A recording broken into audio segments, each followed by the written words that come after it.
I'm going to show you a picture of a guy and you have to rate him out of 10. Sir, Silver Fox. 10. 10. 10 out of 10. Yep. He looks smart.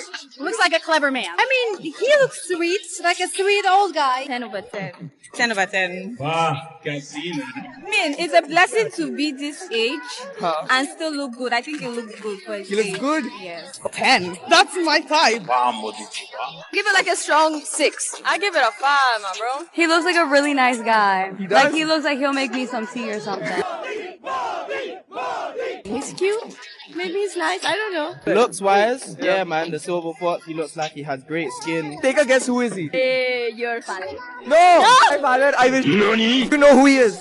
No. He's the Prime Minister of India. Oh, shit. Well, I want to meet him. Lovely. इतने तेजस्वी लोग हैं हमारे पास. तो राम राम मेरे प्यारे आईवनों की हालचाल मजामा एक बार फिर से आप सबका स्वागत है अपने चैनल सेफ्रॉन पैट्रियट में और मैं आपका वही दुर्गेश लेकर आ चुका हूँ एक और नई वीडियो. आजकल कहाँ व्यस्त है सर? प्रधानमंत्री बनने की तैयारी कर रहे हैं सर. आप बताइए. पुतिन को उसकी औकात दिखाने का प्लान कर रहे हैं सर. आप कहाँ जा रहे हैं? बस सर सिगरेट पीने जा रहे थे. अवध हो जाके लड़के हैं, बता दिए पापा को सिगरेट पीने जा रहे हैं, शराब पियेंगे रात को. उनके मुंह पे धुआं छोड़ दिए सर. सही किए सर. हम भी मम्मी को बोला है, कट्टा चलाने जा रहे हैं. बोली शाबाश, हमारे दहेज का पतीला ले जाओ तांबे का. नमन है ऐसी माँ को सर. और क्या कर रहे हैं? राजा है सर. दिन भर गांजा पीते हैं, रात को एलएसी पैरी के सपने देखते हैं. गांजा पीते क्यों है सर? उगा डालिए फिर उसमें आग लगा डालिए. पूरे शहर को नशे के धुएं में डाल दीजिए सर. कर देंगे. आप बताइए बीवी बच्चे कैसे? बढ़िया. बीवी को तो अभी बीड़ी पिला के आ रहे हैं. कहाँ से लाए? बच्चे से बनवाई सर. अवध ओझा का छात्र है, स्कूल थोड़ी ना जाएगा. आज बीड़ी बनाएगा, कल पिएगा, परसों प्रधानमंत्री को पिलाएगा. सही है सर. सपना बड़ा रखिए. हम भी सोचे हैं बिजली चुराएंगे. बिजली चुराइए मत सर, बिजली बना डालिए. साइंटिस्टों को चौंका दीजिए. वो पानी से बिजली बना रहे हैं, आप बातों से बिजली बना दीजिए. सोचिए आप बातें हैं, मोटर घूम रही है, देश में उजाला हो रहा है और आप मुस्कुरा रहे हैं. एडिसन के भूत दीजिए सर. और बताइए सर, यूपीएससी का क्या हुआ? वंतारा जाना है सर हमको. जरा वहाँ के शेर ठीक से दहाड़ नहीं पा रहे हैं, उनको सिखा के आना है. चलिए हम भी चांद की रोशनी तेज करने जा रहे हैं. सूरज में आजकल बहुत घमंड आ गया. भारत में कोचिंग इंडस्ट्री का एक नाम जो हमेशा चर्चा में रहता है अवध ओझा या आप कह सकते हैं बोझा सर. एक ऐसा व्यक्ति जो बच्चों को कोचिंग देने के लिए जाना जाता है और अपने अनाप शनाप फालतू की बयानबाजी की वजह से हमेशा सुर्खियों में भी बना रहता है. और यदि हमारे बोझा सर आपको एक चैप्टर की एक लाइन पढ़ाएंगे तो उसके बाद आपको 4 शायरी सुनाएंगे. हमारे सर आपको बताएंगे कि आपको राजा कैसे बनना चाहिए, आपको क्यों राजा बनना चाहिए, राजा को क्या करना चाहिए, राजा को क्या नहीं करना चाहिए.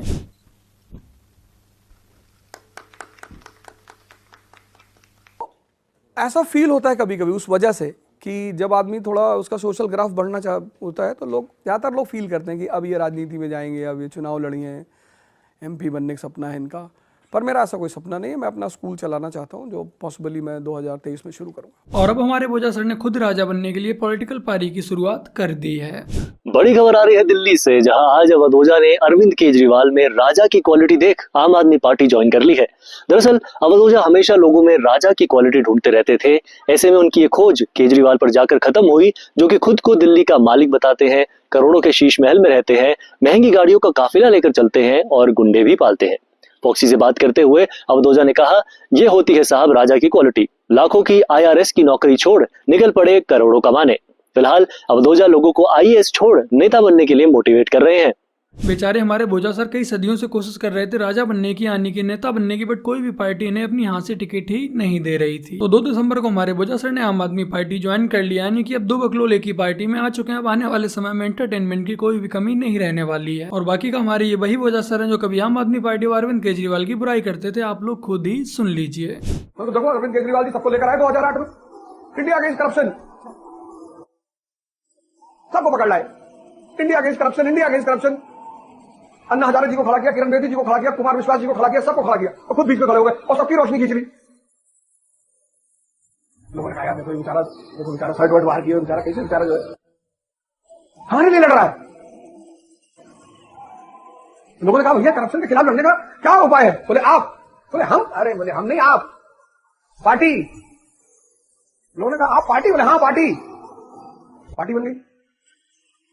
बोले अब हम सत्ता में जाके और करप्शन के खिलाफ लड़ेंगे. लोगों ने कहा वो भी ठीक है. और केजरीवाल जी बन गए सीएम. उनके डिप्टी सीएम करप्शन के चार्ज में अंदर चले गए. सारी उम्र में जो जा पड़े. केजरीवाल जब सत्ता में आ जाते हैं तो दारू एक पे बंटवा देते हैं, तो विकास कैसे? और ये तो नहीं तो इनके जैसे लोग आएंगे और जनता अगर जागरूक है रहे ना जेल में, ये जो दारू बटवाई तो उसका खामियाजा भुगता कि नहीं भुगता? फिर अब बाहर आ गए जेल में रहे, अब तो बाहर आ गए तो मुख्यमंत्री पद से हट गए। अब वो मरता क्या ना करता, सर को कुर्सी की भूखती, ना ही कांग्रेस वाले टिकट दे रहे थे ना ही बीजेपी वाले। आप खुद ही सर जी से सुन लीजिए। 24 में मैं टिकट मांग ही रहा था। कहाँ से? प्रयागराज से। बीजेपी से? बीजेपी से। फिर बीजेपी से मांग रहा था, फिर उन्होंने कहा ठीक है विचार करते हैं, दिया नहीं। फिर मैंने कांग्रेस से कहा कि मुझे अमेठी से दे दो। अच्छा। जब वहां से लगा कि नहीं होगा तो मैंने कहा मुझे अमेठी से टिकट दे दो। तो शुरुआत में तो लोग तैयार थे, फिर 2 दिन बाद पता नहीं जो भी हुआ। अच्छा, मतलब बीजेपी कांग्रेस आप कहीं से भी तैयार लड़ने? हाँ, मेरे सीट्स कंफर्म, मतलब मुझे कुछ सीटों से लड़ना। फिर बहन जी मुझे उन्होंने कहा कि आप हमारी पार्टी से। ये बताइए 2024 में किसी पार्टी से टिकट मांग रहे थे आप? एकदम मांग रहे थे। भाजपा से टिकट मांग रहे थे प्रयागराज से, और कांग्रेस से टिकट मांग रहे थे अमेठी से, दोनों से मांग रहे थे। अच्छा, ये बताइए कि पॉलिटिकल स्पेक्ट्रम में बीजेपी और कांग्रेस 2 ध्रुवों की तरह हैं। आप भाजपा से भी टिकट मांग रहे थे, कांग्रेस से भी टिकट, ये कैसे? मेरी स्थिति जो थी, जो अपने पाले में बुला लेगा, मेरा ये था कि जो अपने पाले में बुला लेगा मैं उसकी तरफ से लड़ूंगा। और फिर उस पार्टी की आइडियोलॉजी को जस्टिफाई भी करना पड़ता। आइडियोलॉजी, एक मूवी आई थी साहब बीबी और गैंगस्टर, बड़ी प्यारी मूवी थी वो, जिमी शेरगिल की शायद मूवी थी। तो उसमें वो पूछती है कि वेजिटेरियन या नॉन वेजिटेरियन, तो कहता है मौकाटेरियन। अगर कांग्रेस से टिकट मिलेगा तो कांग्रेस से चुनाव लड़ लेंगे, बीजेपी से टिकट मिलेगा तो बीजेपी से चुनाव लड़ लेंगे। यानी कि वो बिन पेंदी का लोटा है, जहां इसे कुर्सी मिलेगी ये उसी तरफ लुढ़क जाएगा। कांग्रेस पार्टी की जो विचारधारा है, बीजेपी की जो विचारधारा है, ये एक दूसरे से दूर दूर तक कोई भी मेल नहीं खाती। इनकी विचारधारा में धरती आसमान का अंतर है, बट उसके बावजूद भी हमारे बोझा सर टिकट के खातिर किसी भी पार्टी में जाने के लिए तैयार थे। अब यहीं से सवाल ये उठता है कि हमारे बोझा सर राजनीति में जनता की सेवा करने के लिए आए हैं, खुद की सेवा कराने के लिए आए हैं, खुद के लाभ के लिए आए हैं, यानी कि राजा बनने के लिए। और जब बीजेपी और कांग्रेस दोनों ही पार्टियों ने टिकट नहीं दिया तब ये जाकर आम आदमी पार्टी में शामिल हो गए। सर जी का तो सीधा सा कहना है कि हमें फर्क नहीं पड़ता, हमें तो बस राजा बनना है। बाकी का जो हमारे बोझा सर है वो लादेन के जबरा फैन है, आप लोग खुद ही सुन लीजिए। ओसामा बिन लादेन, उसको पता था मुझे किससे लड़ना है, मार दिया अमेरिका को 2 हाथ लगा के, ट्विन टावर, पूरी दुनिया जानने लगी ओसामा बिन लादेन। ठीक है सर, क्या फर्क पड़ता है? अमेरिका के घर में घुसकर यूनाइटेड स्टेट्स ऑफ अमेरिका को तमाचा मारना सर, अचीवमेंट तो है सर आदमी की। एक ही बार मारा, इसको बोलते हैं सपना। पिछले 2-3 दिन में देख रहे हैं कि पाकिस्तान अंतर्राष्ट्रीय पत्रकारों को लेके बॉर्डर पे जा रहे हैं और ये दिखाने की कोशिश कर रहे हैं कि देखो सर्जिकल स्ट्राइक्स तो हुए ही नहीं थे। 2 दिन पहले यूनाइटेड नेशंस ने बयान दिया है कि इस तरह की बॉर्डर के ऊपर कोई हरकत नहीं देखी गई। पाकिस्तान की सरकार एक बस भर के अंतर्राष्ट्रीय पत्रकारों को बॉर्डर पे लेके गई है और वहाँ ये दिखा रहे हैं कि देखो भारत कह रहा था यहाँ पे सर्जिकल स्ट्राइक हुए हैं, यहाँ तो कुछ भी नहीं हुआ, यहाँ तो सर्जिकल स्ट्राइक जैसा गोलाबारी जैसी कोई सबूत ही नहीं है। चलो अब दोनों बकलोल एक ही पार्टी में आ गए। बाकी का बोझा सर के अकॉर्डिंग अगर देखा जाए, इनके लॉजिक के अकॉर्डिंग देखा जाए तो अचीवमेंट तो भाई कसाब की भी थी। दुनिया के सबसे बड़े लोकतंत्र में घुसकर निहत्थे व निर्दोष लोगों को जान से मार दिया, साहब अचीवमेंट तो इसी को साहब सपना कहते हैं। और अब यदि मैं भी इसके पीछे एक सेट बैकग्राउंड म्यूजिक लगा दूं तो मैं भी बन गया मोटिवेशनल का चमचा।